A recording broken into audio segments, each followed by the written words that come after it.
निलेशजी काळजी करू नका, आपण जेवढे विषय मला सांगितलेले आहे आकारी पडचा निर्णय करून देणार आहे.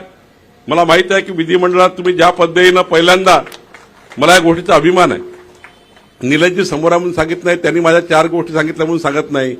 इतक्या पोटतिडकीने एखादा विषय मांडता येतो, पण ज्याला जीव लावून हृदयात टाकून रक्तात मिसळून एखादा विषय जेव्हा कोणी मांडतो त्या व्यक्तीला जास्त महत्व आहे. निलेशजी जेव्हा मांडतात सभागृहात त्यांचं मन, हृदय, रक्त आणि पेटून उठतं. त्यांनी सांगितलं आकारी पडचा निर्णय झाला पाहिजे.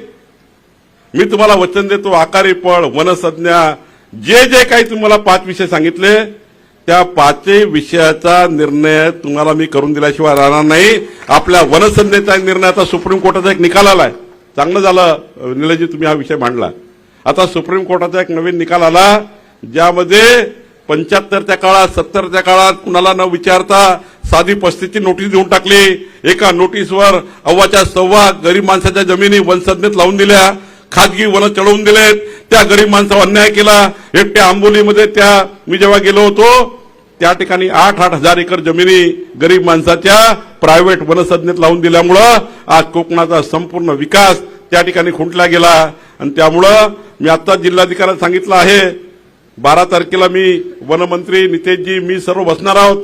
त्या दिवशी आपल्या 5 विषयाचा मी निर्णय करून देईल. पण मी तुम्हाला वचन देतो निलेशजी, तुम्ही ज्या पोटतिडकीने त्या मतदारसंघात काम करताय तुमच्या मतदारसंघाचे संपूर्ण महसूलचे विषय या राज्याचा महसूल मंत्री म्हणून मी या ठिकाणी मार्गी लावून देईल.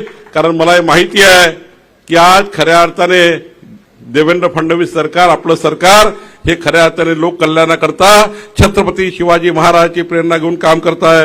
आणि त्यामुळे आपण काळजी करू नका, या ठिकाणी संपूर्ण विषय मार्गी लागणार आहे.